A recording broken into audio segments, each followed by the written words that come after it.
time for a little robot chauvinism. It's the Science Fiction Rating System. A podcast that aims to rank every science fiction film from 1 to infinity. My name is Sam Draper. This is episode 36, and I'm joined, as ever, by Chris Redding. Hello. Hello, how are you? Yeah, not too bad. Busy. Good. And Alex Humphrey. Hey there, that was a very professional opening. Yes, thank you. I liked it. You said the episode number. Yeah, you said episode number, all that. Yeah, it was good. Yeah. It's only taken me a year, but finally got a little air of professionalism about it. So, if you've not listened before, good episode to come in because it was really smooth. Yeah. We take 3 films. Well, I don't know about that. The films were pretty ropey. Oh. They were good fun though. It was a fun week. So yeah, we take 3 films a week or fortnight and we add them to a big list of films, which you can see at sciencefictionratingsystem.com. It's currently got 60 films in it. This week, Star Wars The Last Jedi is coming out this Thursday, as you hear it, not when we're recording it. And so we are looking back at the first Star Wars film, which is also 40 years old this year. Ooh. Which we did cover before in the pilot, but we're covering it properly now. Yeah. And we're looking also at 2 sort of rip-offs that came in the wake of Star Wars, which is Starcrash and Battle Beyond the Stars. So yeah, I thought a fun week. It was a fun week. I loved it. Not necessarily high quality, but yeah, I had good fun. So we're going to start the show with a showstopper, which you should never do, because we've got to get Star Wars out of the way, really, to discuss the other 2, I think. So, Star Wars Episode 4, A New Hope, directed and written by George Lucas. You've probably heard of it, and you've probably seen it, I'm guessing, everyone involved. So you've both rewatched it for the podcast? Yes. Yeah. Yeah. Cool. I watched, on your recommendation, the Laserdisc version that was the... Well, that wasn't actually the Laserdisc version. Well, that one. Yeah. It's even cooler. So yeah, so if you're listening at home, if you Google the despecialized version, someone's done a really good sort of crisp HD transfer of... It is a Laserdisc thing that they're using as the prime thing, but then they've done a lot of effects, tidying and stuff like that. And it looks incredible, doesn't it? Yeah. It looks really good. Really good. Yeah. Really, really good. So, let's have some views on Star Wars after the recent rewatch. So, Chris, let's start with you. What do you think about Star Wars? in 5 words. Yeah.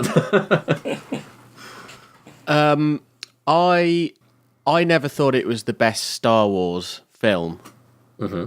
No, I think I disagreed with you on the last time we spoke about this. Yeah. We've already sort of done this, haven't we? Yeah. And I don't know if your opinions have changed since that last one, but I still think it's an important film, but it suffers because George Lucas, I don't think, is a great director. What, like, in what sense? Like, what? I think just cinematically, it's not great visually. Oh, don't know about that. Woof. Someone disagrees. The dog disagrees. My apocalyptic wasteland dog disagrees. Compared to Empire Strikes Back, Earthly Kershner, the lighting on that is amazing compared to this, but this is obviously a lot scrappier. Yeah. And also it's really interesting watching the other 2 films in relation to this because, I've seen sort of behind the scenes and making of things of Star Wars where you can kind of see what the actors were thinking about when they must have been filming it. They must think, oh my God, what the hell are we doing? And also, I've seen bits to Star Wars where, basically, I think it was a perfect storm. Like, loads of really good stuff came together: music, sound effects, visual effects. Yeah. Like, they just happened to be just a really great team that came together who made really good decisions. And you can see how if you look at any of the raw footage and stuff that's been cut, it was very close to being a joke. Yeah, I think even in the trailer that we saw last week, you could see it looked like a lot less complete there, even, didn't it? Like a lot. Yeah. Okay. And, he's never stopped messing with it. No, true. Yeah. Alex, so you enjoyed it more than Chris last time. Did you change at all? So when we did this podcast the first time round, I was a kind of championing Star Wars. I know Chris was a little bit less happy with that. It ended up quite high in the list, and it was all from my memory of it. It was all from my kind of childhood recollections and my wonderment of seeing it. And I was a little bit apprehensive watching it again, because I was like, is it going to be as good if I just made this all up, or is it all just, am I kind of projecting on top of it because of all the other things that have come after? But I really did think it just, I admit it's not directed very well, but I just think it moves along so brilliantly. You're just getting the introductions to the characters as they come along. It's just so well handled, and it's quite a long running time, really. But I just think as each thing, just when you're getting, you're not even getting bored, but just as you're getting used to one thing, they throw in something else. It's just how it progresses, how it's laid out I think is just absolutely perfect. And I said this in the first show, but what he does, which, Aliens does the same thing by using the kind of tropes of a war film. RoboCop does it by using the kind of the tropes of a cop film. What he does is he takes all the tropes of this kind of sword and sorcery, kind of, the old wizard and the lovable pirate and the princess, and he just puts that in with science fiction, and I just think it works absolutely perfectly. And especially it's highlighted when you're watching two rip-offs where it doesn't work at all. I mean, Battle Beyond the Stars, we'll get to it, but they're really trying to emulate it, and it's just even things flat. like Flash Gordon and stuff. Like, that balance of fantasy, if it's off slightly, doesn't work, does it? It's a hard line to, because it's not hard sci-fi like Blade Runner or something, Star Wars, but it's definitely not as stupid or silly as a lot of the rip-offs of it. Yeah, and I just think all the characters, Star Wars leaves you wanting more. You want to know more about all these characters, and sadly, we probably know a bit too much about them all now. Because I was just shocked. I think it's really well written. Like the way that there's a lot of reminiscent stuff and stuff we kind of think we know in it, but it's not. They don't go as far as like having a cowboy hat in it. No, or something which you have to have lived on Earth to get. Yeah. So it's actually it is, as far as building a world, I think that's great. It's amazing. I think that's doubly impressive now that we have had like all these other films and stuff like that. The thing, because I probably said this last time as well, I didn't used to watch. I've watched Empire Strikes Back and Return of the Jedi a lot more than this, because I didn't really like this as much when I was younger. I did now, and I was impressed how much the sense of the world being bigger and exciting is still there, despite the fact, I've watched all these other films endlessly and read books and all sorts of stuff. It still holds up in that sense of it's a complete thing. And I think that's why, for me, like you, Alex, this time again, it was even better because it and I think what you say about how it moves along, I agree with that totally. Like, it doesn't stop. It just starts really well and it just keeps going. Yeah. And it doesn't really lull. Like, because the way they get out of Mos Eisley and go straight to the Death Star. Yeah. I think any other Star Wars film, you'd get a big bit in between then, like like when they sit around on not Hoth. What's this? This space station. Cloud Hoth, City. Or no, it is a space. It is on Hoth. After Luke gets hit by the Tauntaun. Oh yeah. And he's in the medical bay and all that sort of stuff. Echo Base, that's it, thank you. And then they do something like that again when they do go off and they get to Cloud City and stuff like that. And I love Empire Strikes Back, and I do think that probably is still my favourite. But I think when they expand the universe out beyond this one like fairy tale story, it does slow it down in a way. And I think that's what Star Wars has got for it and always have going for it. And that's also in a way why I like Force Awakens more than a lot of other people, is that it had that sort of shit is just moving. I appreciate that about it. It was so odd. I mean, I hate that film. I know. It was so odd, like that bit when Obi-Wan's going on about, your father, we fought in the Clone Wars together and all this. And I could remember like, I'm sure that bit of dialogue, I listened to it as a child and just thought, oh, that sounds cool. Like, I wonder what the Clone Wars were. Like, I wonder what that is. It's so odd now, knowing that there's literally, there's an entire series of the Clone Wars, isn't there? The animated one, it's all about that. There's just so much. It's so weird that they filled in all these gaps that were there. It's a shame, yeah, because the Clone Wars in my mind was always a lot more exciting than it turned out to be. Yeah. Like, I imagine, like, millions of these armies, like, in sort of, like, very sort of Lord of the Rings sort of fights. Yeah, yeah. You know, like, as though it was from a time... Because Obi-Wan Kenobi looks like a wizard, doesn't he? Yeah. And so you imagine that it was all, like, a lot less technical back then, not, like, a bunch of Boba Fett's, you know... Yeah, oh, God, yeah. Basically, our stormtroopers. Well, I thought it would be, like, more, like, samurai... Yeah, definitely. Type thing. But, you know, I don't think he even knew... I think he was making it up as he goes along, because I don't think he even knew that the stormtroopers were the clones. No. At that point. No. So... I mean, there's a lot of... That thing about Star Wars, there's a lot of sort of retconning, isn't there? Even with this story of how he got to the point of Star Wars. Like, the way that they kind of... They don't acknowledge that New Hope wasn't even on the title, do they, initially? It wasn't there, was it, the first few weeks? And that's kind of written out of history a bit. Yeah, and also... And sort of...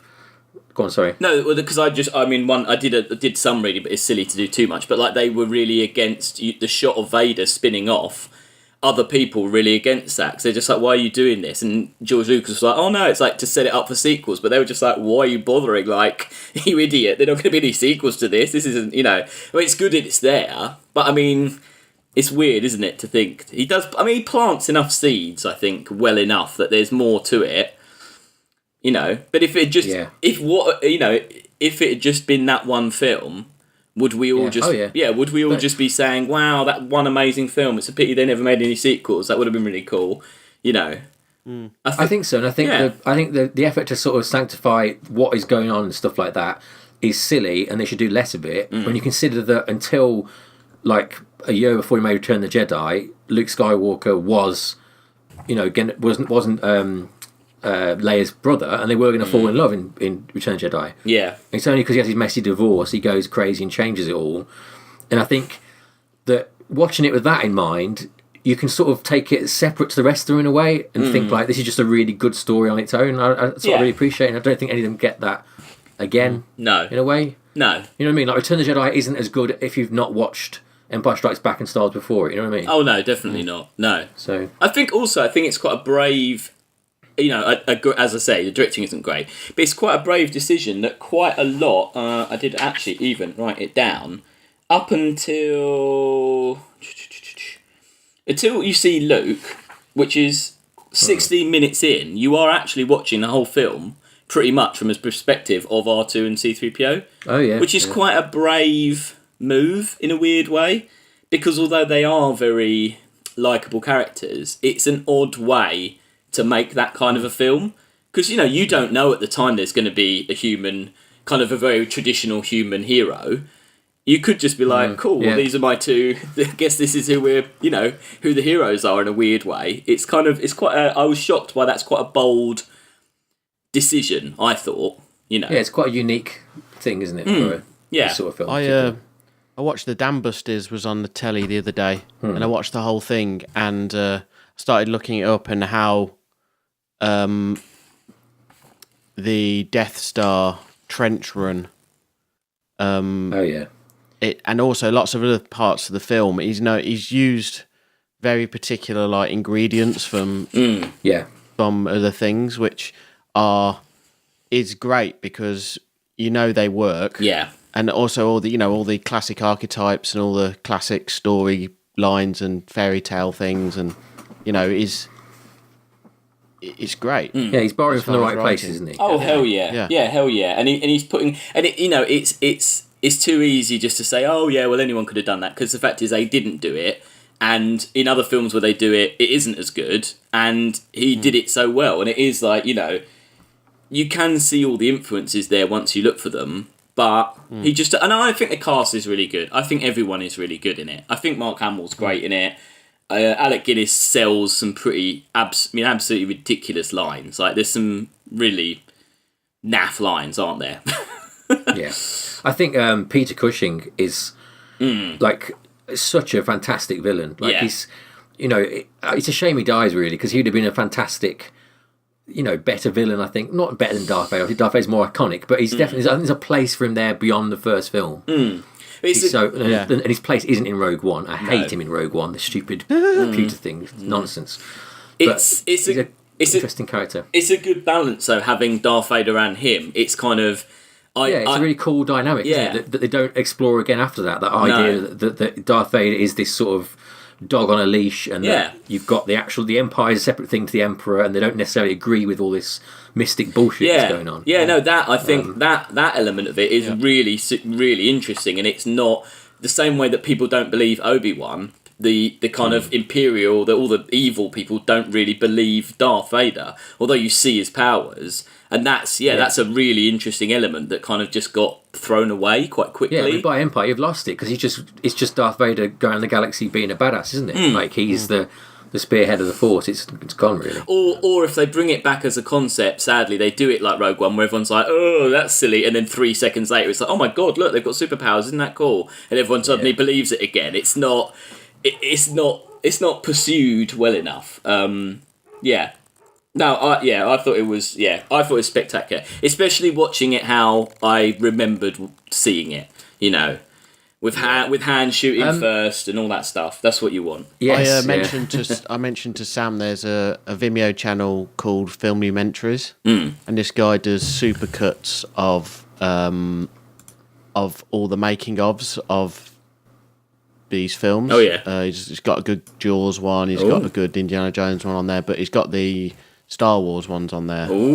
They're pretty great. That sounds good. Yeah. And he's also got like some other docos, like the making of Jabba the Hutt, and also there's one about the Biggs storyline in Star Wars, and the scenes which were cut out. Oh wow! Which were these scenes were kind of verging on, like, it was like the teenager sort of storyline. Like, he went to this nightclub where there was these other mates. Oh wow! And it was like verging on, like, the more earthly type stories, which were in like these other two films that we're going to review, like which kind of, to their detriment, bring everything down to quite earthly ideas, which is why Star Wars is better. That is bang on, Chris. That is exactly what's wrong with these other two films. Is this weird somehow like it's set here when it isn't. It's set on Earth when it's not on Earth. Everyone's talking like they're from Earth when they're not.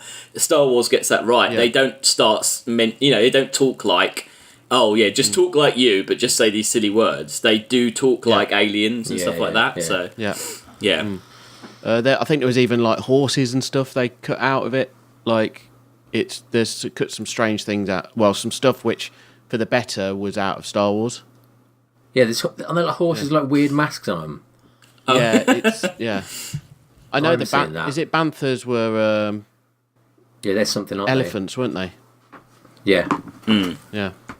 But anyway, it's interesting to see that. Yeah, I mean, definitely. just interesting to see the making of it, because how some things went, and it's like, it made it so much better.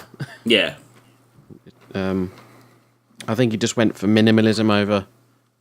Yeah, definitely. Probably is a because the budget he's working to kind of forced his hand there, didn't it? And that's a good thing in a way. I mean, the droids were so good. I mean, the art design, considering the other ones we've seen of how they portray things like droids and technology, they're so good, aren't they? Yeah. Like, R2-D2 and C-3PO. Well, the whole lot when they go to the droid lineup thing. All those ideas there. Yeah. All those ideas are, even the ones that are like purposely shit, are better than anything that we see in Starcrash or Battle of the Stars. Yeah. Well, Ralph McQuarrie is obviously the fantastic work. And also as well, going back to our Phantom Menace one, when we had the big thing about all the aliens having weird accents that kind of came across as quite racist. Yeah. It is brilliant in this that so many characters, like the whole scene with the Jawas, you don't understand what they're saying, but you completely understand what they're saying, because you're just watching it and it's just it's obvious what's going on.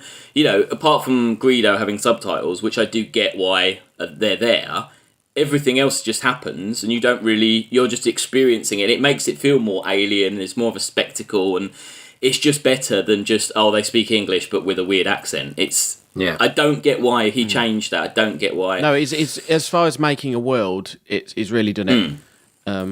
I went to the secret cinema they did in London. Sam was going to come, but he was ill, and it was like amazing because they made the Tatooine world, and it was just like, it was like being in Star Wars. It was great. I hope you're very ill, Sam. I was an absolute mess. I was so gutted, but I was like, Bantha Poodoo. Missed out big time. Cost you about 80 quid as well or something. Yeah. Anyway, It was worth it. Yeah, I bet. I wanted to go again. I literally I went on like nearly the last day, so there wasn't even chance. But I was down for going again. It was definitely worth the money. Right, so let's rank it. So last time it ended up number 1. Let's start with Alex. You put number 1 before. Where would you put it now? I'm putting it at 1 again. I'm sorry. Yeah. Yeah, I am, and that's after watching it. So okay, for me, I would put it number 2. I still think it's absolutely wonderful. I just think for me, Aliens is, I don't know, more my kind of thing, which is silly because Star Wars is like massively my kind of thing as well. I think when we get to these topper levels, right? We get these upper levels. It's kind of they could. I'm not going to downplay the usefulness of what we're doing, but they could all be kind of interchangeable for different situations. Yeah. Well, you could, but I think for me, I'm just trying to, No, I think you're right, but I think Aliens and Star Wars, they're in a tier for me above anything below it. RoboCop, Ghost in the Shell, everything else is on one level, and then Aliens and Star Wars are way above that. Yeah, I wouldn't be happy with it. 1 or 2 is fine. It's better than RoboCop. There's no way it's not. So, Chris, where would you put it? That's the real question. I'd go with 2. You would go with 2? Yeah, because I think it's much better than RoboCop. Okay. I'm fine with 2. Brilliant. So Star Wars only drops 1 place from where it was before, and comes in at... Just get Independence Day. No, it's had its chance. It's gone. It's had, you can't re-nominate it again. Actually, no, Alex could, couldn't he? Alex could nominate Yeah, I it can, but I don't think I'm going to. But no, so number 2 for Star Wars. We'll have a quick break, and we'll come back with 2 films, which I imagine are probably going to be a lot further down this list.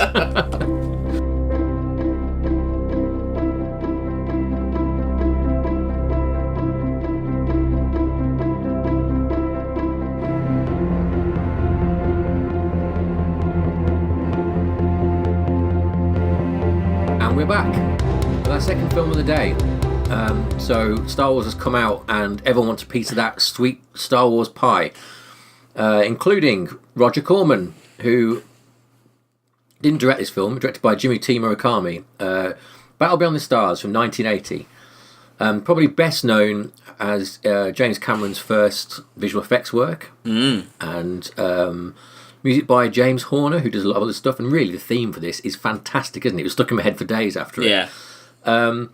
So I'll start this time. I was pleasantly surprised by Battle Beyond the Stars. It still wasn't good, but it was a hell of a lot better than Starcrash, going to watch in a bit later. And I thought, as like a sort of like schlocky, silly 80s sci-fi film, this for me felt like what TV movies at Christmas were when I was a kid. A lot of films like this, where it's kind of nonsense, but it sort of hangs together. And it kind of works. It's different enough in some ways. I mean, the idea of weirdly, I think Episode 2 of Star Wars borrows a lot from this film. The idea of like a character, the main character, a bit like Obi-Wan, going to like the clone facility and checking out what's going on. In this, he's going to like this guy. I can't remember his name now. It wasn't Zed, was it? Zed's the guy on the planet. But there's a guy who's basically built an army of robots, and he like lives in a jar. And he's sort of going. He's like recruiting people from around the galaxy to go and fight this big bad, which in a way is what Attack of the Clones is, isn't it? It's them going around the galaxy, getting people to go and fight the big bad. But yeah, I mean, I just remembered the robots from the other film. Oh God, yeah, the Jason the Argonaut style, stop motion ones. Yeah, so I mean, this isn't great. The bad guy's kind of whatever. He's all right. There's some like nice lines with George Peppard's Space Cowboy. I quite liked the way he was he's sort only of in one location, though, right? he says on the planet, doesn't he? They must have had him for a day. Yeah, perhaps, yeah. Yeah. But the way he's like smoking and drinking and sort of, you know, I'm from Earth and everything was a bit shit there, and yeah, it had stuff going for it, but still, it was, you know, well, not great, was it? Alex, you know, I didn't. I think the thing for me is that Starcrash, which we'll talk about, is my kind of film. And this, I was just a bit bored by this. I think my problem was that the main character, I just found him really annoying. He was just really preachy and, like, you know, as Chris completely nailed it and said, I hated all this kind of sass talk with Nell, the computer, like all this kind of. I thought that was really rubbish. I didn't get all the weird religious stuff. I didn't understand their religion or why they kept mentioning things. I didn't really get that. I think Robert Vaughn was great, and I think George Peppard was great. But basically, you know, it was budgeted at an estimate of $2 million, and it was because those two cost so much money, basically. Right. But it grossed 1.7 million its opening weekend and reportedly earned 11 million fairly quickly. So, you know, like you say, everyone was up for that money, that Star Wars money, and they did kind of get it. It was fun. I quite liked X-Men. She was quite cool, wasn't she? She was a bit random. You know the computer as well, Nell? Oh, yeah. That kind of retroactively makes Spaceballs worse, because obviously Spaceballs computer's a rip-off of this one. Yeah. But kind of not really. This one kind of already is Joan Rivers in Spaceballs. Yeah, no, it was... no, I just didn't get that. I quite liked the idea of Nesta was quite good. And what year was this? 1980s was. Oh, yep. Okay. The Nesta idea was quite good. The weird kind of collectiveness that was bored. So it was a bit kind of like a weird, like, sort of...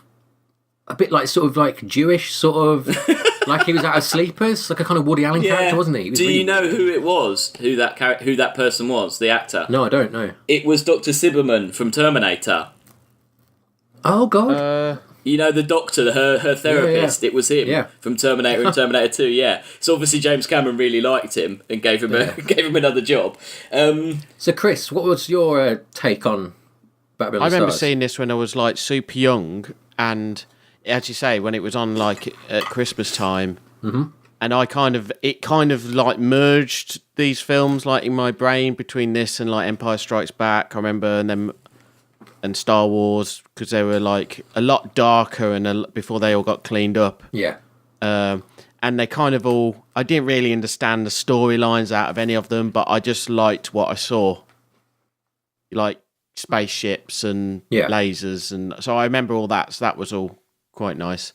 There was a scene I thought they'd be in it, but I can't. It's not in it, so it must be another film I'm thinking of. There's basically a scene I remember as a child, and I thought it was in this one, and I still haven't found the film, so we might find it. Okay. I'll go into that another time. No. Tell us what it is. What is it? What is the scene? Yeah. So there's like a kid, and then there is like a trucker cowboy sort of character. And the kid has a bug, and the trucker cowboy character drinks beers, and the bug's getting away, and the trucker cowboy character like cuts a beer can in half and squashes. Well, it puts the bug in the beer can and closes it back up where the tear is on the beer can. Say, I've caught it for you. You can keep it in this. And then the camera pans away and does something else, and it comes back, and this bug is like chopped the beer can up into bits because it's got like mouth parts. Oh, God. So I don't know what, but it's interesting. I don't know what it is. I don't know where it's from. I can see why you thought it might have been this because he's a space trucker that drinks all the time. So yes, I've got no idea and there's what kids. So I just vaguely remember this, and I just can't think of what the. If anyone listening knows what it is, please write in and tell us. Yeah. But I know I'm not necessarily reviewing the film I'm talking about. But it made you think of that some random thing. Yeah. But yeah, I mean, as you say, for me it had good stuff when I was young, but you know, now it suffers from we live in a Star Wars world. Yeah. Star Wars is the biggest thing in this world now. Yep. And because of that, that is our language. Yeah. Like, so, you know, all these are going to suffer. Besides the fact that they're mental in a lot of ways and just not very well made. So, yeah, that's all fair. Good theme though, isn't it? The theme is really good. Yeah. No, the music's good. Oh, we're talking about the music, yeah. Yeah. It's kind of. And I love. I remember because we had that mixtape, that sci-fi mixtape, and that was on that. That was, yeah. Also, the last fight scene goes on way too long. Oh, but I like all the very the fast, like the camera, like basically as though it's like the point of view of the missile going into the ship. Yeah. I do it too many times, but I like that fast sort of thing. But some awful sound effects on the lasers and stuff as well, like really bad. Yeah. It's the Sonic tank bit's a bit weird when they send those two little heater blokes to go and destroy it. Yeah. There's a lot of weird shit in this, really, isn't it? There's a lot of like maybe they made it up on the spot. I don't know. It's an odd. There's some odd stuff in this, definitely. It's strange. It feels like the kind of film, a bit like Flash Gordon, where it was written sort of by a committee, but I mean, from what I can read, it's not. It was like one guy's idea, basically. And he was just ripping off Star Wars a lot, but I don't know. Do you know they made a prequel in 2010, a comic, which told the story of Zed, the old guy. Okay. I mean, who was asking for that? Why has that been made? He was useless. He was terrible. He was like one of the... Because you thought he was going to be a kind of Obi-Wan character, but he just was a pain, wasn't he, really? Yeah, I love when they come back to the planet and they're all just hiding. It's like the worst... Why are you invading that planet? They're terrible. Don't bother. I did think it's a bit of a rip-off of... it's funny because it's reminding me of Independence Day when it just sits over the city, doesn't it? And then his head just appears going, right, I'm Sador, I've taken over your planet. Like, but it wouldn't have been funny if that's what happened in Independence Day. Like, they just appeared and just told, right, we've taken over, sorry, hope you're all right with that. Yeah, we'll just start killing people. Yeah. Well, there we go. There's not much more to say, is there, anything, really? It's not great. Let's rank it. I'll go first. I think sort of like 51. Below Universal Soldier: The Return, above Armageddon. I'm fine with that. Chris? Hold on. 51. No. I would put it at 54 because... Yeah. So that's basically, between those two is Prometheus, The Martian and Armageddon. Yeah. I mean... I mean, it's fair enough. For me, 2012 is where it truly gets, like... completely bad awful. For me. True. I can sit and watch the other ones. That's fair enough, yeah. There's a bit of science in there for me, and they're actually technically well made as well. Yeah. So, yeah. Yeah. Okay, that's fair enough. I'm not going to argue too much with that. Alex, you alright with that? 54? No, I'm fine with that. It wasn't... I was a bit bored, I have to say. But I watched this last, so maybe that was why. You know... I did too, yeah. The excitement of Starcrash, you're not going to beat that. Well, talking of Starcrash, the absolutely ridiculous finale, we'll be back after the break with a discussion about that.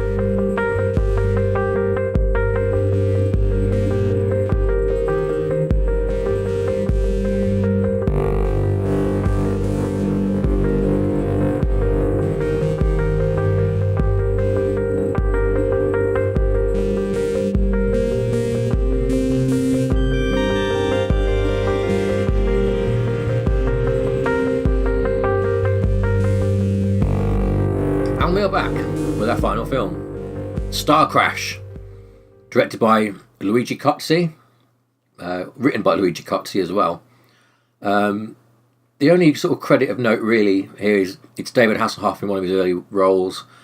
Christopher Plummer was on set for like 10 minutes and did a bit. Yeah, paid so much money just to be there. Yeah. And John Barry of Bond fame did the music, which is odd. But then again, I looked at his credits, he did a lot of crap. But also, I read that they said they didn't want to show him the film while they were making it because they thought he might stop doing the music. So they were a bit paranoid about showing him bits of it. Yeah. Well, having watched the film, I can understand why. So who's not gone first? Chris. Did you go first? No, you went first time. No, did you? I can't remember. Oh, it doesn't matter. I mean, I Chris, can go first. You can go first. Starcrash. I think this is the poorest out of the three. Right. The characters are not only look weird as film stars, like except the. Are you talking about Acton? The lady, the actors. No, Acton, the character Acton, the main guy. Yes, the main actor. Who is just the weirdest looking bloke. Yeah, yeah. He is. He looks like a footballer from the 80s. Like, very strange. It suffers from the problems which we've talked about, how they include very earthly language. Like, police chief Thor. Robot sheriff. Yep. And multiple things like that. Just random stuff. Like, she goes, "Oh, is that a spaceship?" And he goes, "No, it's a launch." What? Yeah. It's a fucking space. It's in space. It's a spaceship. A launch. What? About Acton. Yeah. Did you read anything about the character who played Acton, Marjo Gortner? No. He was an evangelical priest before he was an actor. Oh. And Yes. had become a millionaire at 16. Or his family had, and it was like a really weird, hardline Christian. Apparently, he was a good public speaker. Yeah, who didn't want to go into acting. I don't know how he ended up in it, really. And he basically played. I mean, he's God in this, isn't he? He's a completely immortal, undefeatable, all-powerful being that you only find out like when it serves the plot at about an hour in. When he's getting shot. Everything's going to happen. Yeah, he can predict the future, but you don't mess with the laws. Fakes his own death. Yeah. For reasons I don't understand. Yeah. Has a lightsaber but doesn't use it.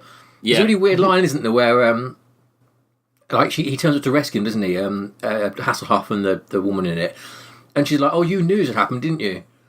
And he's like, "Yeah, I did." The smile on his face. I think, well, I don't get why you didn't step in earlier. No. What point were you trying to make with this? No. He's a ridiculous character. I wasn't expecting to see Hasselhoff. That was a surprise for me. With a lot of makeup on. Yeah. I actually had to search whether it was him because I was looking at him, but I was also going, "Is that him?"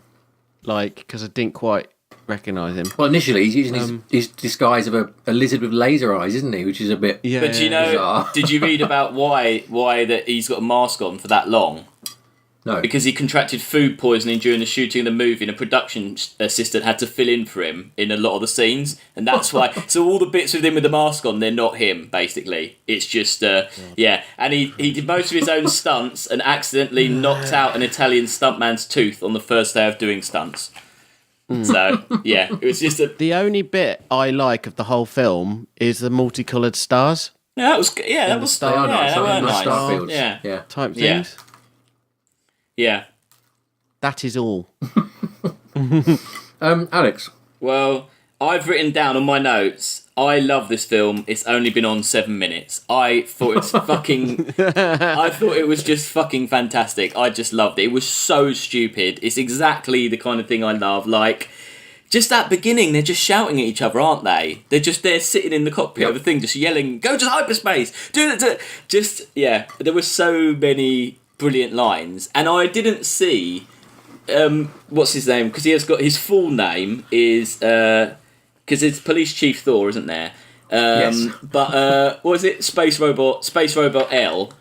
Yes. I didn't see him being like, he was basically one of the best characters, but you really just think he's this throwaway just crap. But then when they pull the whole, actually, we were saving you from the prison that we just put you in. His accent's great. His accent just changes, doesn't it? He becomes like this kind of southern... bit about him, I loved how all his jokes, like his wisecracks, are terrible, and also they fall completely flat in the film, don't they? Yeah. They'll be like a silence, like a go like, well, better mosey up, partner, or something like that, and there's just complete silence as they like slowly walk across the set for like 5 minutes.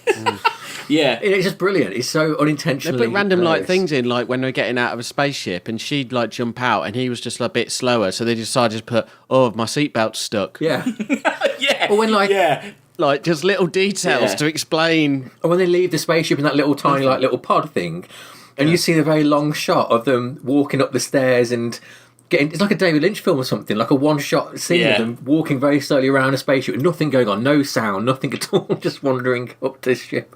Yeah, no, I was just I was writing, as Chris has pointed out before, I did end up writing down a lot of his lines because I loved them so much. But he says, "Give me any trouble, I'm going to clean out your sinuses real good, lady," when he's got the weird Amazon woman under hostage. Do you remember that bit? That was great. It's just no. Can I just have a minute? I just remembered my food might be on fire. Yeah, go for it.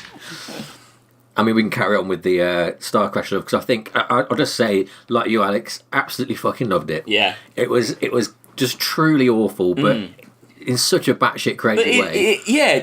I mean, there were so many bits, like the bit when they're on the planet, near the end when David Hasselhoff was like, Police Chief L goes and goes, "Oh, I'm going to go and look at the last launch. You stay up here and be safe." I think that is the space chauvinism, the robot chauvinism line. Yes, and she's just standing there looking at him, and then that guy just flies out of nowhere and just grabs her.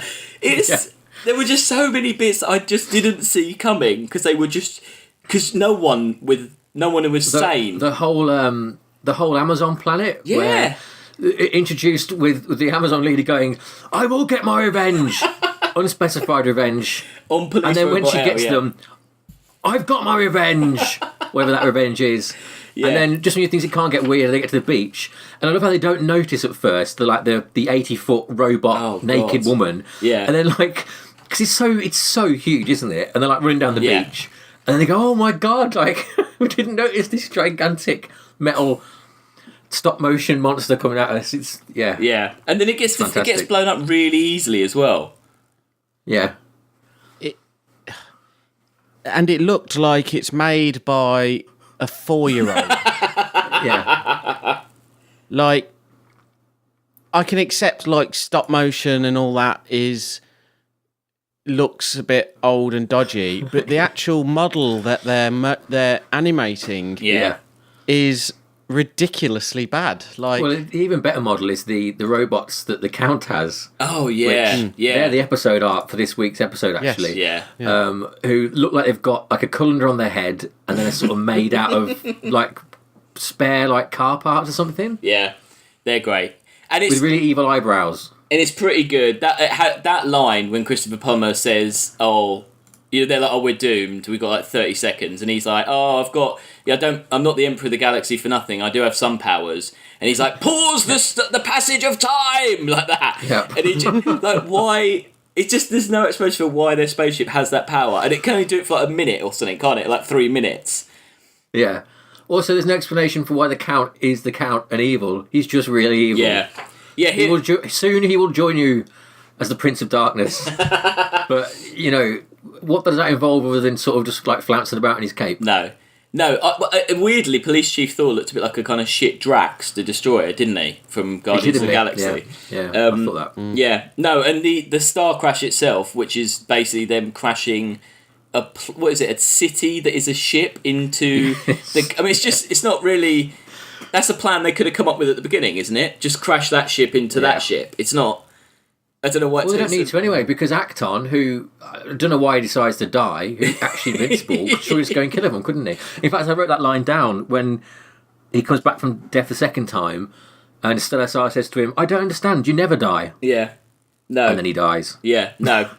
No. And then weirdly, it ends how Battle of the Planets, Battle Beyond the Stars ends with just this kind of weird philosophical, semi-religious monologue just delivered at the screen. Because Christopher Plummer does that, but then the guy from the Waltons does that in the other one where he just goes, "Oh, life is this." Do you want that little quote to the end? I've got that here. Go on then. "Well, it's done. It's happened. The stars are clear. The planets shine. We've won. Oh, some dark force no doubt will show its face once more. The wheel will always turn. But for now, it's calm. And for a little time at least, we can rest." Cut to credits. It's just, obviously they're trying to set up a sequel, but my God, it's incredible. I wish there was a sequel to this. That would be amazing. I wish that was my ringtone, that little speech. I mean, at least it's funny, like saying about how bad the guy that is physically playing L, He's not even trying to pretend he's a robot, is he? I mean, at least the people on the planet of the weird-headed doctor guy in Battle Beyond the Stars, they're doing little robot dancing and stuff, aren't they? Like, they are trying to be robots. I mean, his guy is not even, you know... There's a bit like towards the end when they come back on the ship, the two, like, Hasselhoff and whatever the woman's called, I can't remember her name, and... like they confuse him with something. He's going like, "Watch out! Watch out! Watch out! Watch out! Watch out! Watch out!" And everyone else is just ignoring him and getting on with the scene. And the thing is, they've dubbed that over, haven't they? He's not saying that live. They've dubbed him going, "Watch out! Watch out! Watch out! Watch out!" It's the bloke that did his voice. Also did Greedy Smurf and Prophet of Mercy in Halo 2. So there you go. He's just a voice. Prophet of Mercy. He's just and so he did some DuckTales voices as well. So he's just a voiceover guy, randomly. And the guy that physically played L produced, wrote and starred in the last horror film, which also starred the Carolyn Monroe, still a star, and the guy that played the Count Zarth Arn. So that's weird. Yeah. So they obviously went, "Oh, we should all go off and make a film together after this brilliant experience we've had." I've got another quote. This is from Christopher Plummer, who, you know, obviously quite a big name actor, and why he agreed to do the film. He basically agreed to do it because they filmed it in Rome. Yeah. And this is the quote from him from Wikipedia. "Give me Rome any day. I'll do porno in Rome, as long as I get to go to Rome. Getting to Rome is the greatest thing that happened for me. I think it was about 3 days in Rome. It was all shot at once. So clearly, he was just basically on a holiday." Yeah, he really didn't give a crap, did he? Yeah. They said I read there was a dinosaur sequence that was filmed but deleted. So that might have swayed it for you, Chris. Well, I thought that's what we were going to get when they were all on that beach. Yeah, true. Yeah, true, I guess, yeah. No, I loved it. I thought it's just I loved it. blissfully entertaining. It was like Flash Gordon, but a better Flash Gordon, the same sort of absolute nonsense, but like even more fun nonsense than that. Yeah, I think because Flash Gordon was trying to be something it wasn't, whereas this, they just didn't give a shit. Like, they were just like... but you do, I think it does, though. Like, it's got a lot of the Barbarella about it, hasn't it? Yeah. That sort of, and obviously they knew what they were doing. But I do think this does work because they are... I don't think they think it's as camp as it is, you know what I mean? No. No, they can't. They're not as aware that it's as... Especially like the Count, who is absolutely ridiculous. But he's played wonderfully. That guy must have had so much fun doing that role. Yeah, just at the end, he's just yelling... He's just wandering around yelling, "Kill," isn't he? He's just pointing at things going, "Kill! Kill! Kill!" Just like pointing while things... And they do that weird thing where they fire like a torpedo, but it's got people in the torpedo. Oh, that's brilliant. They just pop out. Yeah, maybe it's because it was like mainly Italian and stuff. Maybe that kind of disconnect between... Well, it's got that crazy, just like European feel to like if they made Star Wars. Yeah, totally. Yeah, I think I'm just seeing it was all agreed and everyone shook hands at Cannes Film Festival one year. Yeah, just that filter of it being not Americans, not really knowing what they're doing. Maybe somewhat. Maybe that gives it the edge. Well, it's just because they come from a background of more just avant-garde cinema, probably. Yeah. Like, have you ever seen the film poster for Star Wars, the Italian film poster? No. I've got it on my wall here. It's called Guerre Stellari in Italy, which is a brilliant name. And the poster looks like it's stylized as though it could be from one of these other films. So Italy clearly just loves this shit. And that's just what they're going for. So, okay, so let's rate this film. Who's not gone first? It's Chris, hard. I don't think you've gone first. I haven't gone first. Right, okay. Well, for me, it is hard. I'm going to put this in that old bit around the top 30s because I wouldn't mind watching this again. I think it's better than Flash Gordon in that particular vein of film, of like silly sci-fi film. Yeah. I think number 30, which is above Andromeda Strain and below Rise of the Planet of the Apes, but I'm happy to be beaten down that list. I'm sure that might happen. Chris, where would you put it? I'd put it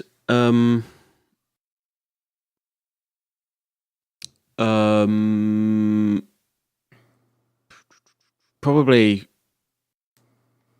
one below the last one, like 55. Oh no. Yes. Oh, because but it's such good fun. Yeah, but it's garbage. It's But weren't you enjoying yourself watching it? I wasn't. No? Oh. You haven't got that, have you? You've not got that about you, have you? That's a different... No, I haven't. Yeah, it's the a different Universal sort of film Soldier thing. the Return issue that we had, isn't it? I find it very... Yeah, it's... Yeah. Obviously, because of Star Wars and all that. It's an acquired taste, obviously. No, see, I would... Well, no, basically, we've just got awful taste in movies. I'm fully aware of that. Yeah. I've got terrible taste. Well, I was watching something on, like, trash movies, like, because it was about The Room. Yeah. And how more intelligent people actually like trash. Yeah. Because it gives them, like, the ironic chat that they can do.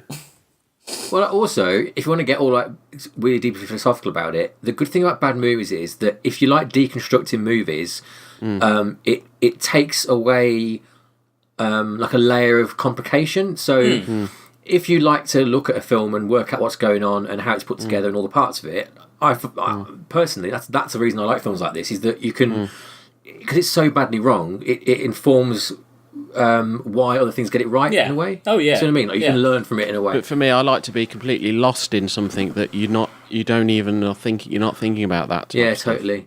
See, I find it very hard to get lost in anything, really. There's very few films that I can, like Blade Runner, that's why I love that so much, because it's one of the few things that I can like switch off during it. But like I said, I couldn't predict what was going to happen in this at all. Whereas Battle Beyond the Stars, I was kind of, I can completely see where this is going. It's very formulaic. Whereas this, such random stuff happened that I was just like, what? It was insane. Like when they ripped Robot L's head off and just started like battering him to death, I was like, I was quite upset, to be honest. Is there only like... Yeah. If he's L, I think we saw M or something earlier on. Oh, there must be loads of in them. the film. No, there's like There's literally 24, 6. Oh, wow. It's 26 in the known universe. That would be great. I think it's a hard... Alex, where would you put it? It's hard, isn't it? Because I can't argue this is a good film. It's not a good film. It's a terrible film. But I really, really enjoyed it. So, like... I mean, I guess if Flash Gordon gets away with being where it is, I could maybe say it's better than Flash Gordon. Like... around the kind of inner space, like 30, what's that, 38, 37? 38, 37. I think that's, you know... The thing is, the reason I put it higher than that, like, is if you look at that little like cluster of films there, Inner Space, Real Steel, Rocketeer, Hunger Games, they're all just dull as fuck, aren't they? Like, you know what I mean? Like, I'd never watch... They're competently made, but they're just so boring. Yeah. No, I agree with you, but I can see why Chris is coming from to say it's just terrible. But it was such... Well, should we put it at the same, just one above This Flash is Gordon? trash film. This is trash movie. Like, this is it kind of like, it's a different art form. Yeah, but that's what it excels at. That it's art exciting, like in a way a pantomime is exciting. Totally, yeah. That's why it's kind of...